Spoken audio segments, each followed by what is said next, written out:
city area. This condition change initially marked by migration from Indonesia suburb to capital city and the population the concentration who migrates out of the city, the urbanization. The private developer party is an investment opportunity to increase an area value by constructing ideal housing that meets society needs. Indonesian developer Ciputra from Jaya Group works with a primary business aimed to develop an integrated residential area and continues with various products to fulfill customers' needs in the various price segments that originated from land availability, design, construction, and the sales, and committed to continue increasing added value for stakeholders. New town in town. This condition of a new city is a new housing area planned to create relatively self-contained city life through the provision of the economic base for its inhabitant. Becomes a gated community and become a segregation. What is segregation? Segregation is an expression of social gap in the city shown by separation in society of particular area due to policy driven in socio-economic condition and ethnic or races. Next slide, please. The literature review in this paper presentation is Place Utility by Mantra. The Jaya Group initial process was not only building public facilities such as road for Bintaro resident, but managing and organizing household waste, providing school and health buildings, maintaining roads, maintaining green plains, and the community development and sport. This condition will add value to land and contribute to successful commerciality. And then the gated community by Leaf, 1994, it can be defined as a creation of spatial divide to several human groups. And based on Urban Journal 2004, the author identifies spatial segregation conditions that appear physically, marked area and complete facilities and infrastructure. The next slide, please.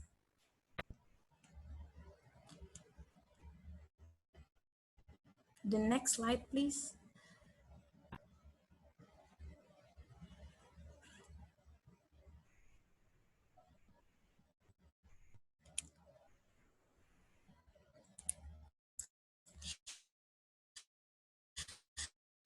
The method to identify delineation settlement status and field observation as an image interpretation data validation. These are analyzed by using a social spatial approach and descriptive analysis. And the map generated from the data interpretation process is then used as material and indicator to explain the study objective. Combine data, then analyze using a qualitative descriptive method to interpret the space in the macro scale with physical factor affecting the space formatting from human activity pattern. Next slide, please.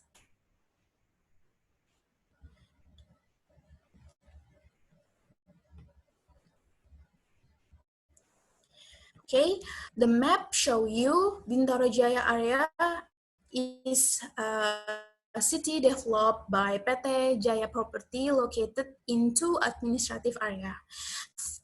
2,000 hectare with the motto is the professional city.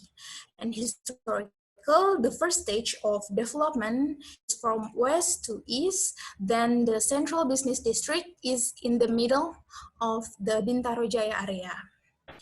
As you can see in the map, the yellow is residential. The Bintaro Jaya area compare sector and district with different characteristics.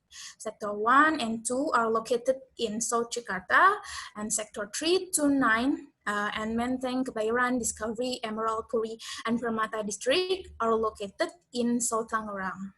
And the pink one is the economic, educational, health, recreational facilities, and it is an attraction with the complete infrastructure and business investment opportunities.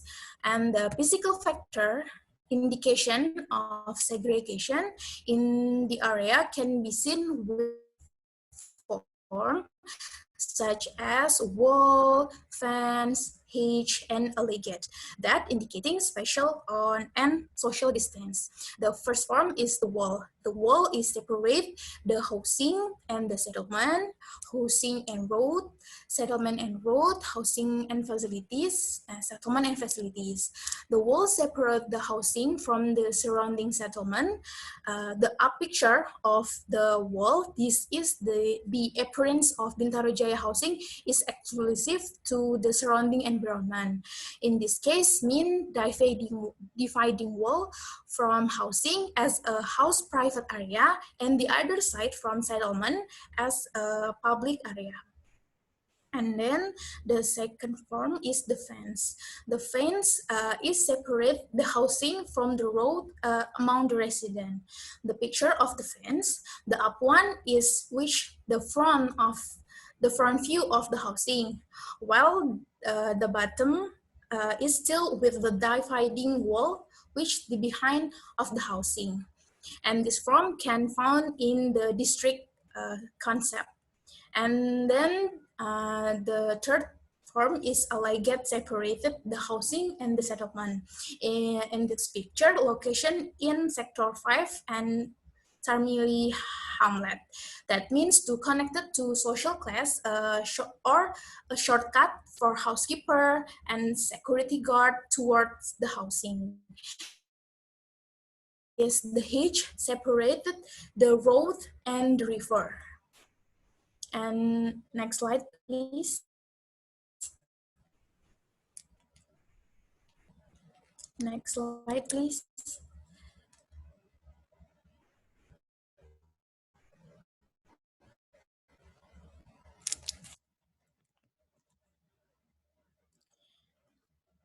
Next is gap facilities. Infrastructure gap the surrounding environment.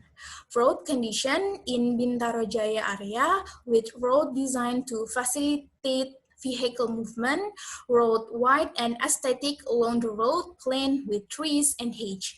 The case study of gap road is wide of road on Bintaro Utama 3 Street and Pondok Betung Raya Street. This seems a gap compared to the road condition that were built a location at the junction or the meeting of a traffic light. And then the hedge can be found at main road, resident road, and to cover the wall along the road. And then the last gap is of entrance gate. It is indicating with automatic gate, portal with post guard, and sign stating the name of residential. There is the main entrance of Discovery Resident versus Kebon Kopi Street and sign stating of Sector 4 and Cantik Street in Tegal Rotan Hamlet. And then the conclusion, the next slide, please.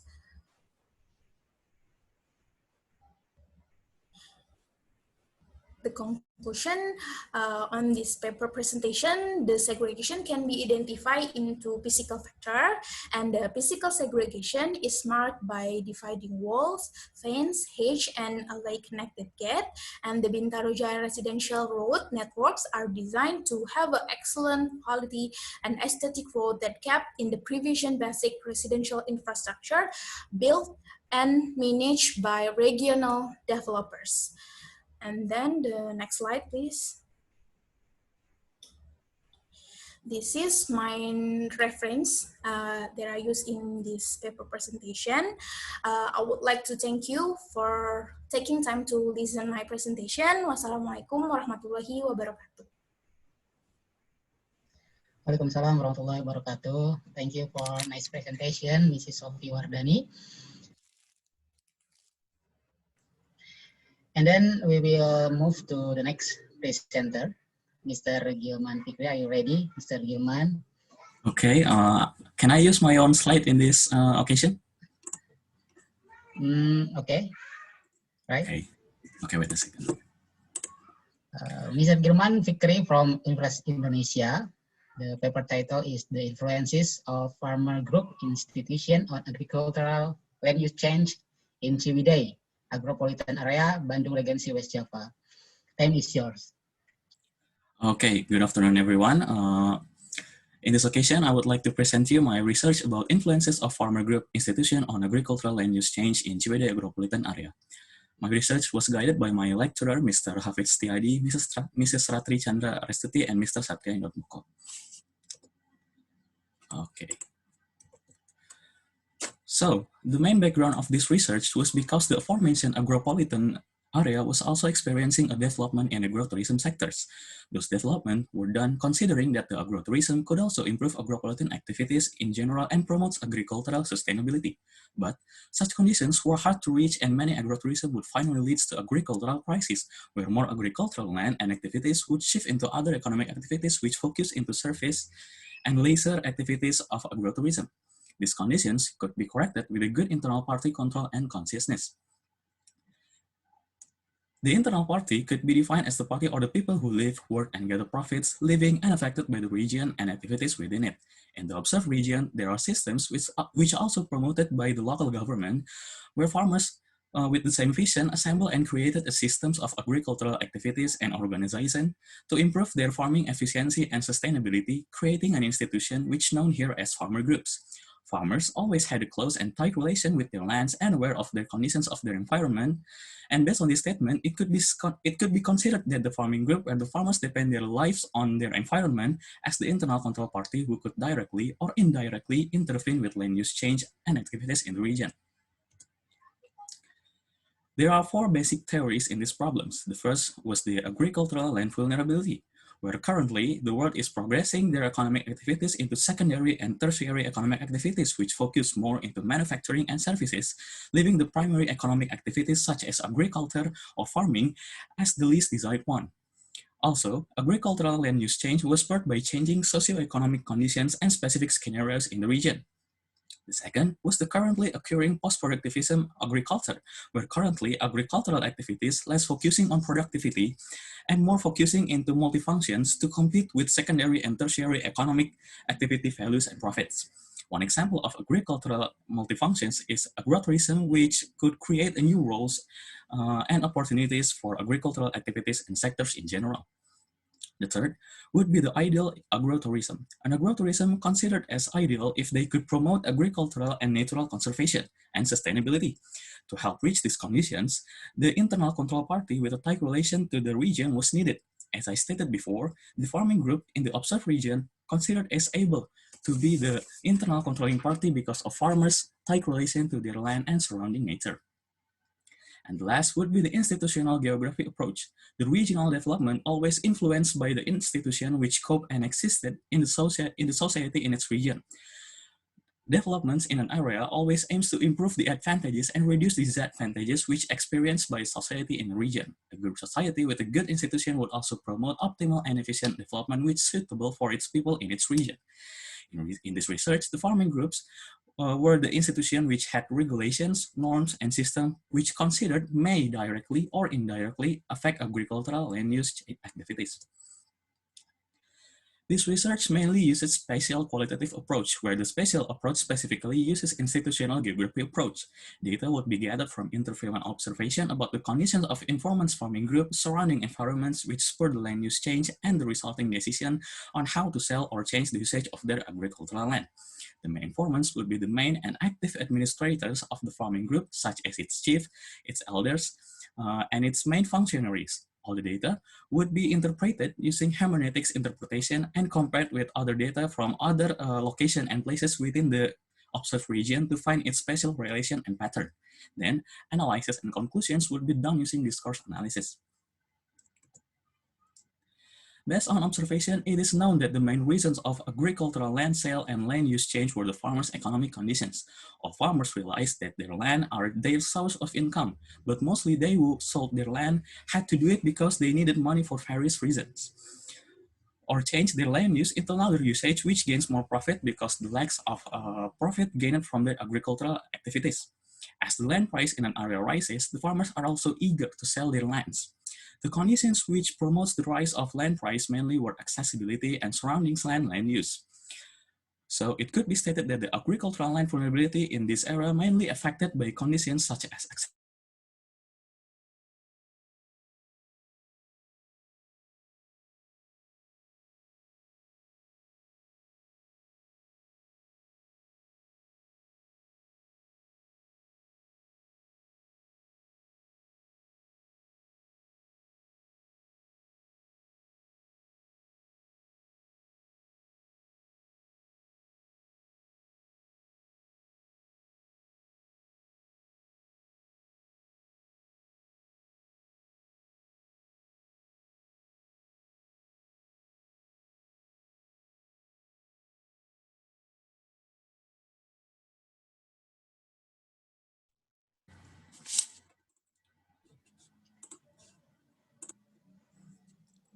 Based on observation, it is known that the main reasons of agricultural land sale and land use change were the farmers' economic.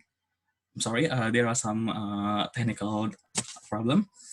So after observation, it is known that the farming group actually had an indirect effect in land use change activities. Some farming groups, with the correct management and system, were able to improve farming sustainability, which in turn improve profits and leads to better farmers' economic conditions. Some structure in some farming groups could be effectively used to improve and regulate farming activities done by the farmers. An example, the experienced chief were able to initiate, invest, and persuade their members to plant better crops which had more profit value than the currently existing crops at the time, and encourage which crop to plant in specific seasons, which help maintain the farming sustainability and lowering the crop failure probability. Marketing divisions were able to reach international market and consistent market with yearly contract, which guaranteed farmers more consistent profit than selling to the middleman, where the non-farming group farmer would sell their produce to. The contract and export market also pushed the farming group to reorganize their farming activities and systems to better fulfill the market demands to the point of regulated crops and farming. Some farming groups were also able to process some of their harvest into another product which had more values, like dried fruit candies or specific fruit or spice powder, which could be sold to export market with more value. Those conditions aforementioned above could help farmers improve their agricultural activities and efficiencies, which in turn improve their profit and indirectly improve their economic conditions. These improved economic conditions help them strengthen their reasons to not sell or change the usage of their agricultural land use. It was also found that the farmers who forced to sell their land would sell it to the member of the same farming group, because the sold land would stay be on agricultural land and could be bought back sometimes later after the farmers got a better profit in the next season. This is the scenario which happened to the locations that got a different pattern from the main selling and land use change pattern. Here I got map which shown a general vulnerability which decided based on conditions which promote the rise of land prices, which also leads the farmer to sell their lands, and the dots which symbolize the final observed land-specific vulnerability classifications, accounting the effects of the farming group and their final decisions regarding their agricultural land use. It is shown that while many of them follow the same pattern as the general vulnerability, some of them got a lower specific vulnerabilities, which also express in their final decisions and opinion regarding their land use change. Based on observation, it is known that the farming groups were able to hinder agricultural land use change and sell by improving the farmers' economic conditions and improve agricultural sustainability. Good farming groups were able to reduce the agricultural land vulnerability, which promoted by conditions which increased the land prices. The more effective a farming group is, the more higher the institution's tendency to hinder land use change and sell. Thus, pattern were found that the agricultural land vulnerability in this scenario were affected by land use around the agricultural land, accessibility, productivity of the crops, and the efficiency of the farming group. That's all for me. Thank you for your attention. I give back the lead to the moderator. Okay, thank you, Mr. Gilman. Your presentation is so fast. Okay, thank you. Thank you. The next presenter is Mr. Sukmadi. Mr. Sukamdi. Mr. Sukamdi, are you there?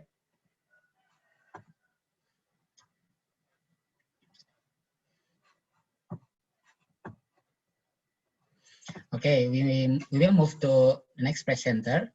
Next presenter is Kintan Moidina, Mrs. Kintan Moidina from Universitas Indonesia. Okay, the paper title is Community Characteristic as a Foundation in Planting Hilly Areas, case study. Sorry, can I share the screen myself? Okay, of course. Okay, thank you, sir. Okay, time is yours.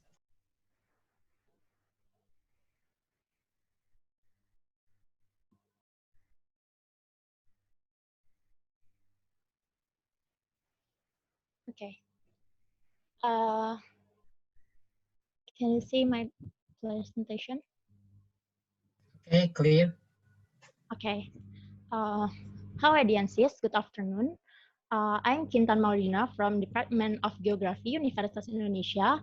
I would like to say thank you very much for coming to this section. It's a great opportunity for me to present our research at this conference. The title of our research is Community Characteristic as a Foundation in Planting Bamboo and Vetiver in Hilly Areas, a Case Study. So this research is based on the deforestation phenomenon in Gede Pangrango Mountain, especially the forest in Ciberem village, Cisarua, West Java. We thought that involving the community is a way of protecting the environment. One of the locations that need community attention is the forest. Forests are one of the natural resources that are jointly owned or also called common property. As a common asset, forests have the potential to overexploited by humans. According to Rupa Singha, resources in a limited environment are classified as a local common, which can be influenced by leader role and capability and community organization characteristic, which based on the situation where the forest is located. It is in a rural area with the scattered settlement. Through community service activities that invite local residents to regreen vacant lands, the study aims to determine the success of community engagement programs in planting bamboo and vetiver seeds by evaluating each stage of the program. And this is the map of areas to study in this research. This is Ciberem village, where the forest is located. Bamboo and vetiver seedlings are planted at an altitude of about 1,000 MASL on a plot of 3,000 square meter. And the planting area for the seedling is a steep hill with a slope of 15 until 25%. This is our partner, representative from the 5 community, namely Rungkun Awi community, the Kawantani community, the Muabat Santri congregation, the Motor and Jeep Puncak community, and the Kolot Islamic Boarding School community have participated in this activity. And also, representative from the management of Gunung Gede Pangrango National Park, the manager of the Bogor Botanical Garden, representative from the Bogor Regency Environment Agency, and the local community were present. This is the method of the research. The engagement of the Rungkun Awi community, the Kawantani community, and research person from other communities are one of the advantage of this activity. Community service activity in the Puncak area are activities carried out together with the community through a series of activities carried out in a holistic manner. Meanwhile, evaluation activities are also carried out together with community leaders through document studies and discussion with the main community leaders, interviews, and observation. All activities are a process of qualitative analysis, which, through an inductive approach, the analysis was performed using the ethnographic analysis method based on tacit knowledge.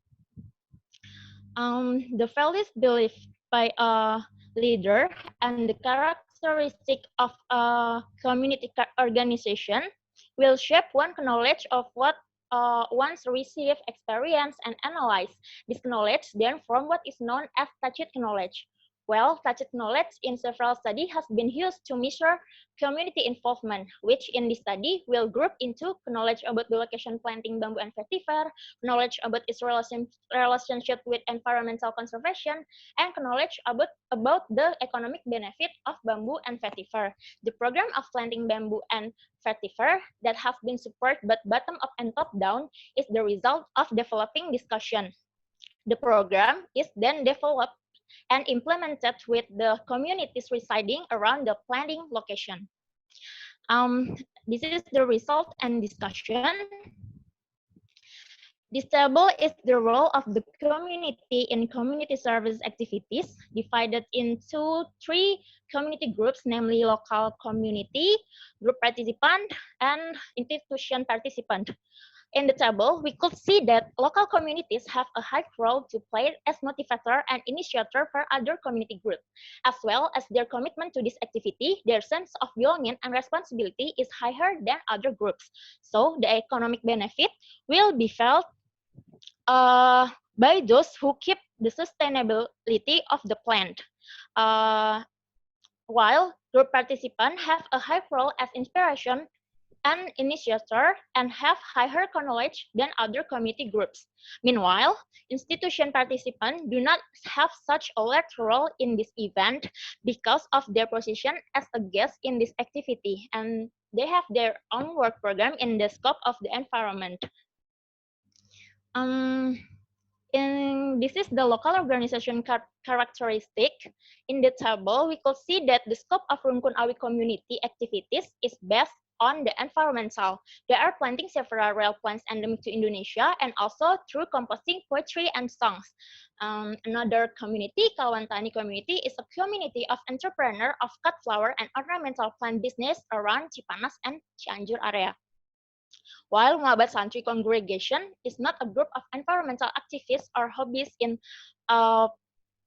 a plant or growing vegetation, but a community that engage in Islamic spirituality. They engage in is based on doing the activity of thinking or contemplating all the phenomenon that occur in the universe is because of God, or we call it as tafakur alam. Then the management model of Rungkun Awi and Kawantani is based on their leader. It's because their leader is a very active environmental activist and work in various community group and other networks, while Muhabat Santri congregation is based on common interest. From the result and discussion, we could conclude that community leaders are the role model, activator, and motivator within the activities. Community members are impassive. Members don't act without the leader, exemplar, and direction. And the last is community member will more trustworthy if they see the economic benefit of the activity. So we have come to the end of the presentation. Thank you for your attention. This is the references. I give it back to the moderator. Thank you. Okay, thank you, Mrs. Kintan Molly, for your nice presentation. If you have any question, feel free to submit your question in the chat room. Okay, the next presenter is Aurora Febrianti Nasir. Are you ready, Aurora? Yes, sir. Okay, from University Indonesia, Universitas Indonesia, with the title paper is The Spatial Relationship Between the Horticultural Farming and Household Welfare at Ranca Bayu District, Bandung, West Java. Okay, please welcome Aurora Febrianti Nasir. Time is yours. Boleh PPT-nya, Pak? Good afternoon, ladies and gentlemen, and all my friends. Thank you for the opportunity. My name is Aurora from Geography Universitas Indonesia. On this occasion, I will present about the spatial relationship between the horticultural farming and household welfare at Ranca Bali District, Bandung, West Java. Next.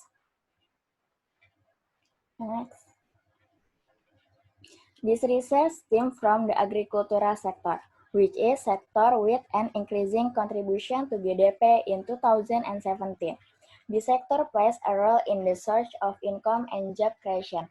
Although farmers show a good GDP contribution, however, starting in 2013, the agricultural census has shown that most farmers cultivate narrow land and less than half a hectare of land, resulting in an average of only around 12 million per year or 1 million per month, which means that it is difficult for farmers to be said to be prosperous if they only rely on farming. Low farmer income can be caused by low farmer productivity, where the land managed by farmer is a narrow type of land. This reduction in land continues to increase every year. According to the survey result of about 110,000 hectares per year.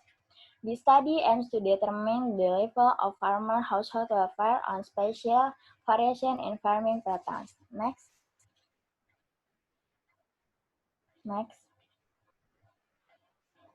Literature review used in this study is agricultural geography, horticulture, and household welfare level. Next.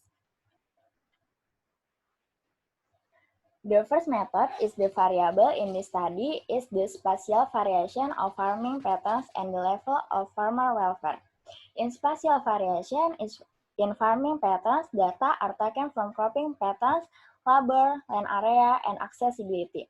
The level of welfare will be taken from data on expenses, income, and asset ownership. In the second method is primary data processing. Primary data processing produce table and graphs. Data collection was carried out by filling out questionnaire and interviewing farmers in Rancha Bali district. After the questionnaire data is obtained, a classification of agricultural land will be carried on based on the area of land between farmer household. To explain household welfare, farmers with narrow land are defined as homeowners. The third is secondary processing method. Secondary data processing in this study is the processing of regional characteristics to show administrative boundaries, terrain forms, and land use.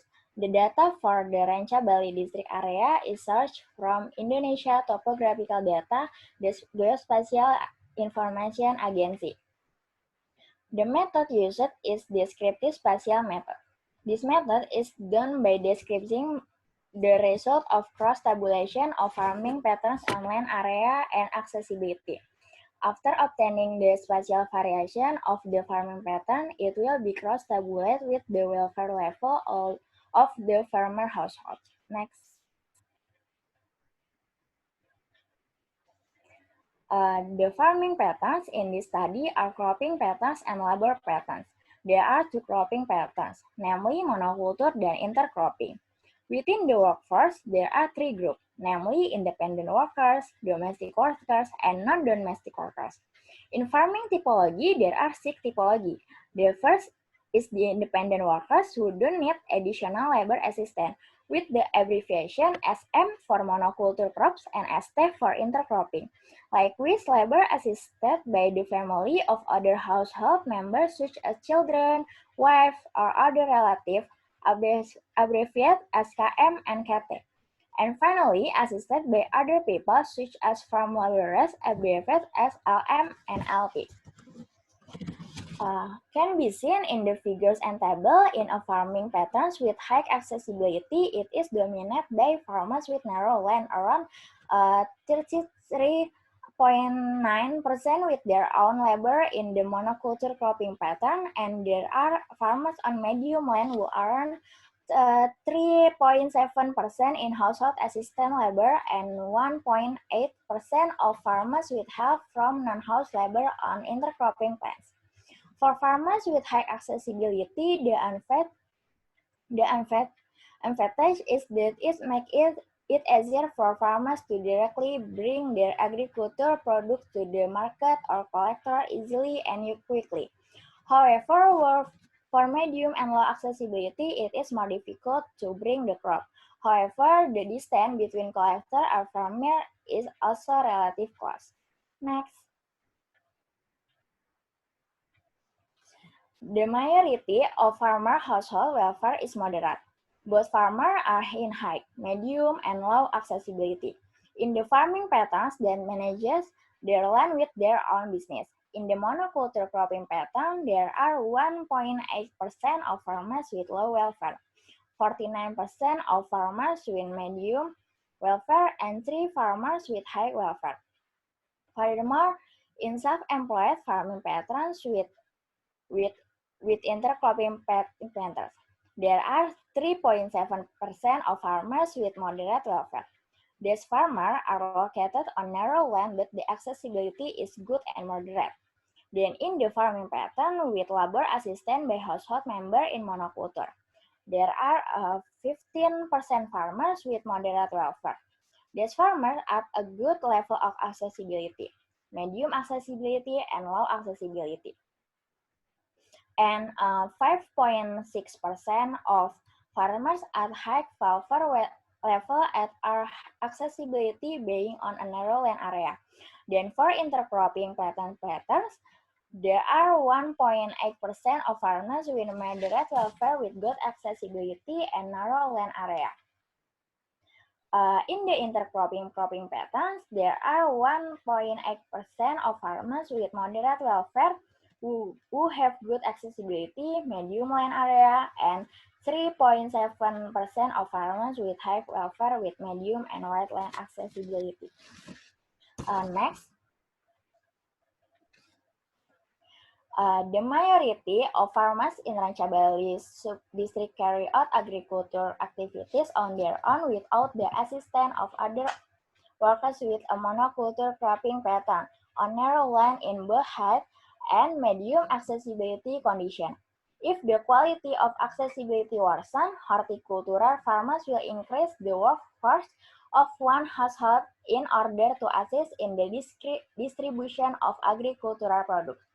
The addition of workers, especially those from outside the household, also occurs when agricultural land becomes wider, which aim to manage agricultural land processing.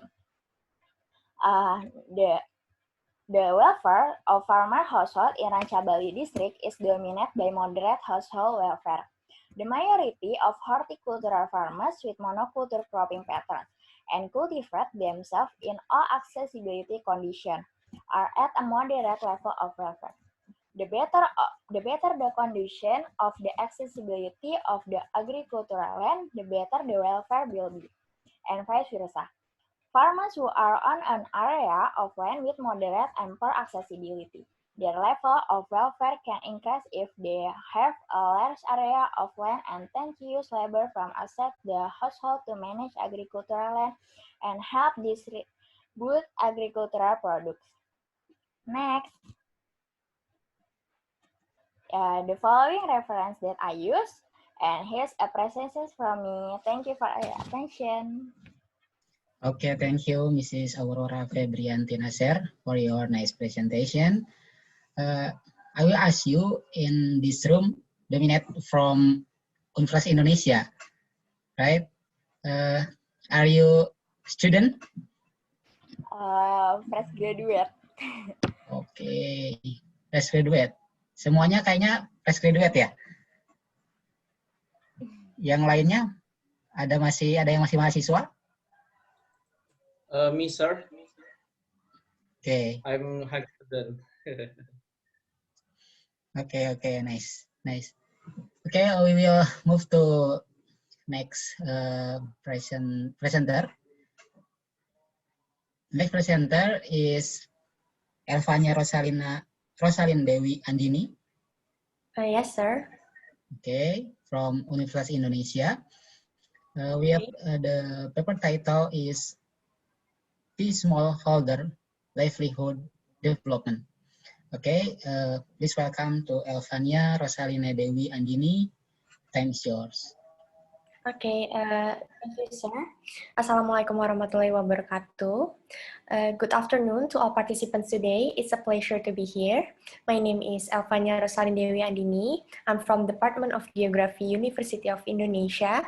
And today I'm going to talk about my recent research by guided with my lecturer, Ms. Widiawati Sumadio, of Tea Smallholder Livelihood Development in Cijulang Village. Next slide, please. First of all, this research was based on problems that is faced by tea smallholders to maintain their livelihoods. As you all know, tea commodity is one of people's sources of income that plays an important role in national economy. Some areas that produce the commodity from tea smallholder plantations can be found in West Sumatra, West Java, Central Java, Special Region of Yogyakarta, East Java, and East Kalimantan. Based on statistical data on tea in Indonesia, it informs that areas of smallholders tea plantation decrease every year, that leading to changes in the tea smallholder sources of livelihood.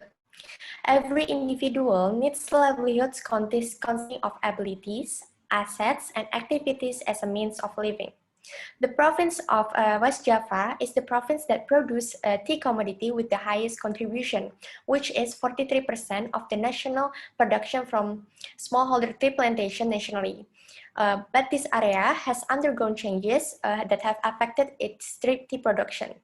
The phenomenon of decreasing land area is found in Sukabumi district. The district has a smallholder area of 4,626 hectares with 7,711 farmers. Next slide, please. Okay, in this research, using Ian Schoon's Sustainable Livelihood Development Framework, which this framework is carried out due to vulnerabilities or changes occurring in the community's livelihoods. Vulnerabilities in a community's livelihoods may become an obstacle mainly because the lack of ability to increase livelihood or due to lack of ability to optimize the assets that they have to become sources of livelihood. The purpose of identifying these smallholder assets ownership is to gain an understanding of the capital that they have and how to change it into positive livelihoods. The livelihood asset pentagons is used as a focus point to make intervention in the needs of various social groups. By that means, the livelihood assets including human assets, natural assets, financial assets, physical assets, and social assets. Next slide, please. This is the research area. The key smallholders that are experiencing changes of vulnerabilities in maintaining their livelihoods is found in Cijulang village. In the last 10 years, the change of land use, tea plantation function to mixed agriculture has occurred more than 50% of the total in Cijulang village. Nowadays, you can find the tea smallholder plantations in the northern side of the Cijulang village, which is 70 hectares in total. Next slide, please. This research methods is conducted by giving weight on each asset's criteria as shown as in the table. This research data collection is carried out through in-depth interview with purposive sampling, which the informant criteria in this research are the smallholders that own small holdings in this area, local governments, and informal community leader. Next slide, please. Results and discussions. The assets ownership pentagon shows the level of dominant assets that own and accessible to T smallholders households. Asset categories for each informant has different asset ownership values. In this research, the sustainable livelihood approach is based on the geographical settings on the study site. The first one, on the left one, are the group of informant that have houses near to the main road. The similarity between informant, however, they maintain their livelihood by ownership of non-farm business as a strategy for their livelihoods. Most of them have a high value in natural assets and physical assets to support that. The next one is the middle one. They are the group of informal with the moderate houses to the main road. The one thing they have in common is the ownership of assets with low value and social assets with medium value. They intend to do farm diversification and rely on the family household member to maintain livelihoods. And on the right one is the informal with houses far from the main road. It is found that the informant relies on the family members who looks for livelihood outside Cijulang village as a migrant worker. This fact indicates that the distance from the main road has no influence on livelihood. However, social assets do help these smallholders' livelihood. Next slide, please. By that means, social distance is the perceived or desired degree of closeness between individuals and the decision makers or key persons in their social groups. The degree of these smallholders' social distance influences their access to facilities provided by the government for their household. Each informant has a different level of social distance from the formal community leaders that have the authority to distribute assistance. Based on the graph, as you can see in the figure, the relationship between the social distance and the assistance received is directly proportional. This proves that the possessed by the T smallholder provide them with the opportunity to benefit with the various facilities of assistance to support their livelihoods. Next slide, please.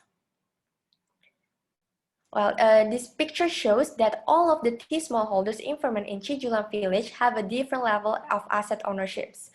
Every informant with asset ownerships that is categorized as very good tend to adopt farm diversification strategies, while informant with access to the main road optimize this opportunity by adopting non-farm diversification strategies.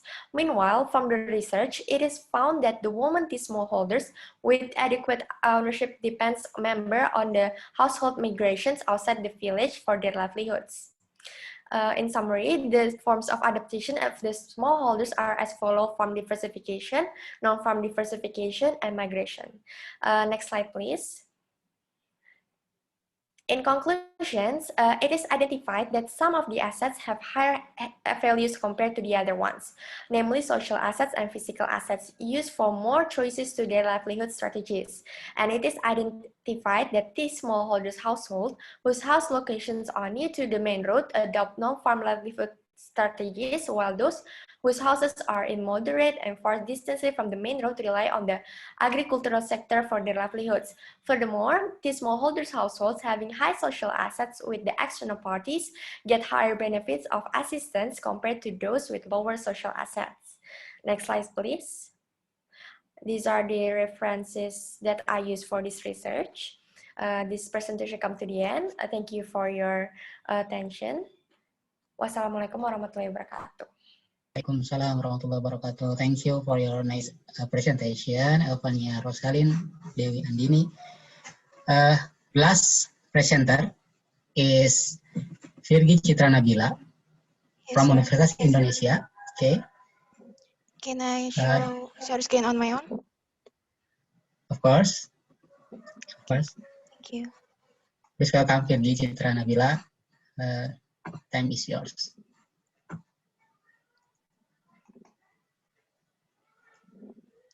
Okay, today I'm going to discuss my team's research about suitability of seaweed cultivation area on Sarangan Island.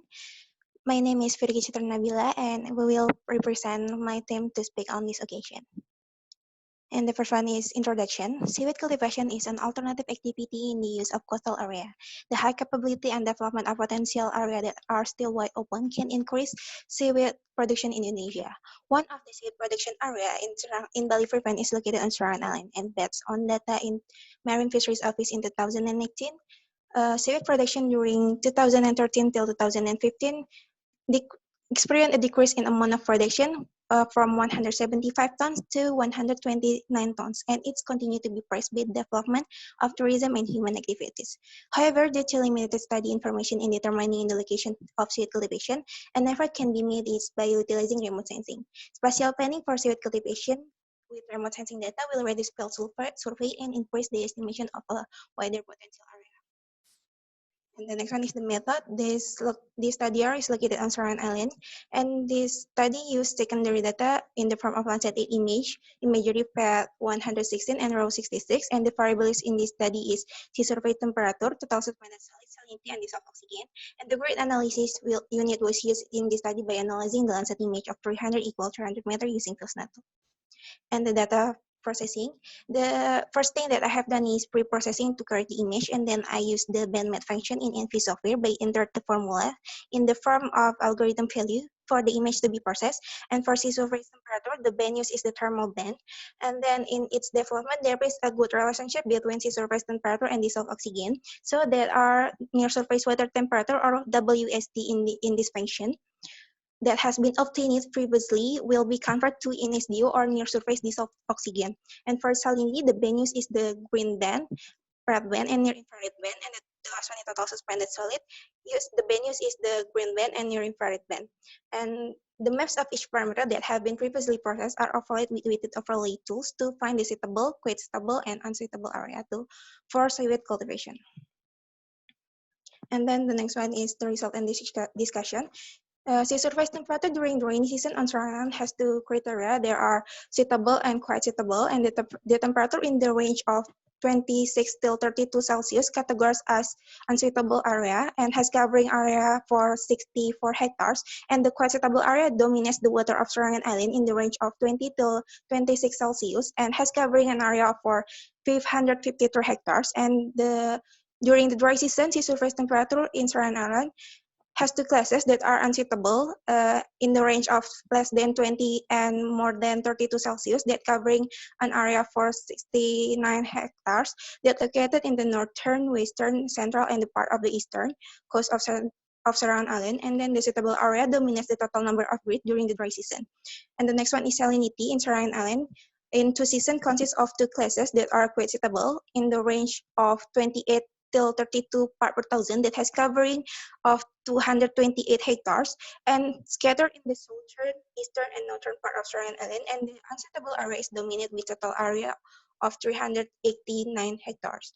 And total suspended solid in rainy season was dominated by suitable criteria with the TSS value that less than 20 milligram per liter, that covering an area of 615 hectares. Meanwhile, during the dry season, the TSS value has a high level that more than 80 milligram per liter, and it is considered unsuitable for seaweed cultivation area. But in the both season, there are also area with quite suitable and covering an area only 2 hectares that located in the part of B9 and B10 in the western of Serangan Island. And the last one is suitable. The dissolved oxygen contained in the water of Serangan Island is classified as low and unsuitable for for optimal seaweed growth, and this is due to the DO value on Serangan Island, which is less than 1 milligram per liter and has covering an area of 618 hectares. And then, based on the weighted result of each variable, there are differences in the result of suitability on the rainy and the dry season.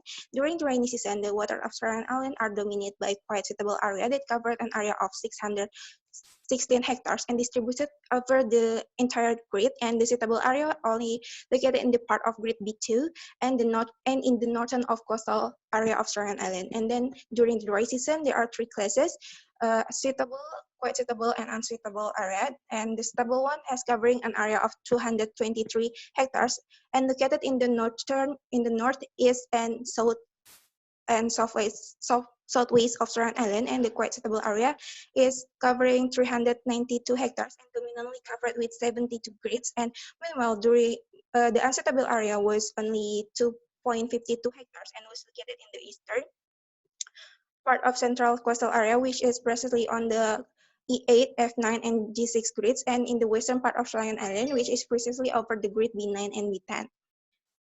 And then the last one is conclusion. The season is one of the factors that influence oceanographic condition. The sea surface temperature in the coastal water of Serangan Island during the rainy season is warmer than during the dry season, and the resulting salinity value is inversely proportional to sea surface temperature. The total suspended solid in the rainy season is more optimal for seaweed cultivation, while the dissolved oxygen in both seasons is low for seaweed cultivation. The suitability of the seaweed cultivation area in the rainy season is dominated by quite suitable area of 616 hectares and the suitable 1.52 hectares, which is located in some northern and southern waters area. In the dry season, there are suitable area covering an area of 23 hectares located in the northern, eastern, and southern and southwestern parts of Serangan Island, and quite suitable for 392 hectares and unsuitable for 2.52 hectares that located in the part east and west grid of B9, B10, E8, F9, and G6, and relatively clear and sandy water of condition also indicate that the waters on Serangan Island are classified as suitable for seaweed cultivation area. And that's the reference that I use. I think that's all from me. Thank you for your attention. Okay, thank you, Mrs. Virgi, for your next presentation. Alhamdulillah, we finished all the activities for the session. Due to a chat room, no more question. We will close this session. But before we close, we can take a picture or capture for this moment, and I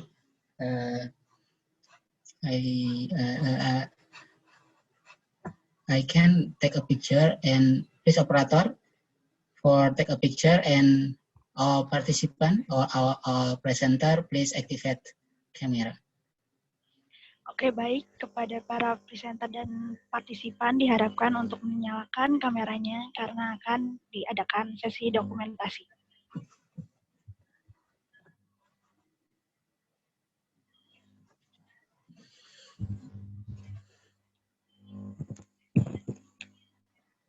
Oke, kepada partisipan dan presenter diharapkan untuk menyalakan kameranya.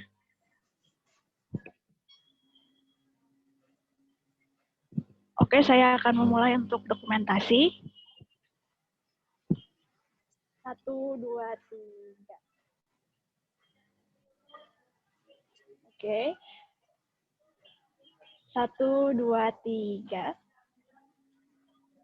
Sekali lagi. 1, 2, 3.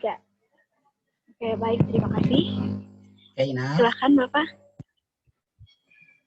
Alhamdulillah, we finished all the activities for the session. Thank you to all participants that joined the session. Hopefully what we have done becomes useful knowledge for us all. As the moderator, my team and I apologize for any shortcoming in the session. After this parallel session, there will be closing ceremony and just announcement in main meeting room. Please don't miss it. Thank you. Assalamualaikum warahmatullahi wabarakatuh. Waalaikumsalam warahmatullahi wabarakatuh. Thank you, Mr. Waalaikumsalam Ricky. warahmatullahi wabarakatuh. Thank you, sir.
Me too.